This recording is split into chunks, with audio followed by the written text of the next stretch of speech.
Assalamualaikum warahmatullahi wabarakatuh. Perkenalkan, nama saya Indar Dewi dengan NIM H0320504 dari Prodi Pendidikan Biologi B.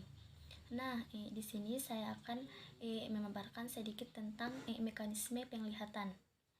Mata merupakan alat indera yang terdapat pada manusia yang secara konstan menyesuaikan pada jumlah cahaya yang masuk, memusatkan perhatian pada objek yang dekat dan jauh serta menghasilkan gambaran yang kontinu yang dengan segera dihantarkan pada otak. Penglihatan pada manusia melibatkan deteksi gelombang cahaya yang sangat sempit dengan panjang gelombang sekitar 400 sampai 750.000. Panjang gelombang terpendek dipersepsi sebagai warna biru dan panjang gelombang terpanjang dipersepsi sebagai warna merah. Mata memiliki fotoreseptor yang mampu mendeteksi cahaya.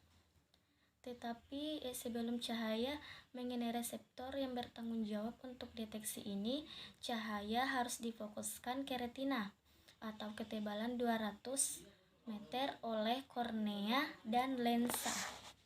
Fotoreseptor bisa dibagi menjadi dua jenis, yaitu sel batang dan sel konus atau kerucut.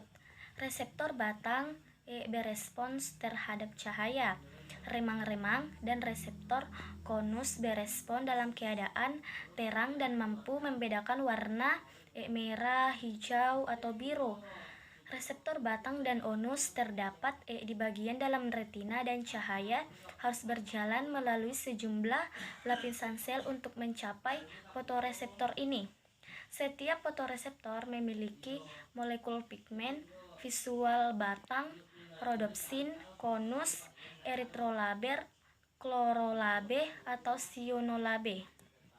Pigmen-pigmen ini menyerap cahaya dan memicu potensial reseptor yang tidak seperti sistem reseptor lainnya, menyebabkan hiperpolarisasi sel dan bukan depolarisasi.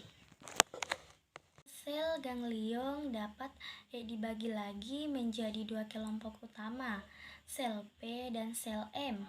Sel P sebagai penerima bagian pusat ladang pandang reseptinya dari satu atau mungkin dua atau tetapi tidak pernah tiga jenis konus yang spesifik untuk warna tertentu, sedangkan sel M menerima input dari semua jenis konus. Oleh karena itu, sel M tidak selektif terhadap warna tetapi sensitif terhadap kontras dan pergerakan bayangan pada retina.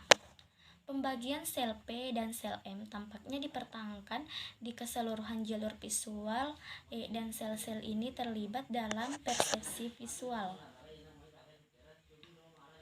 Setiap mata mengandung sekitar 126 juta fotoreseptor atau 120 juta reseptor batang dan 6 juta reseptor konus dan hanya 1,5 juta sel ganglion.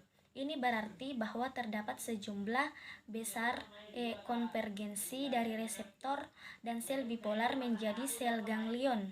Tetapi hal ini tidak terjadi secara seragam di kedua sistem retin. Pada bagian peritim retina terdapat banyak sekali konvergensi, tetapi pada daerah dengan ketajaman visual terbesar, fovea centralis, terdapat hubungan 1:1 antara sel reseptor konus tunggal, sel bipolar tunggal, dan sel ganglion tunggal. Daerah fovea memiliki banyak sekali reseptor konus dan sangat sedikit reseptor batang, sedang distribusi reseptor batang dan onus di daerah lain retina lebih merata. Sel ganglion dapat dibagi lagi menjadi dua kelompok utama, sel P dan sel M. Sel P sebagai penerima bagian pusat ladang pandang reseptinya dari satu atau mungkin dua atau tetapi tidak pernah tiga jenis konus yang spesifik untuk warna tertentu, sedangkan sel M menerima input dari semua jenis konus. Oleh karena itu, sel M tidak selektif terhadap warna tetapi sensitif terhadap kontras dan pergerakan bayangan pada retina.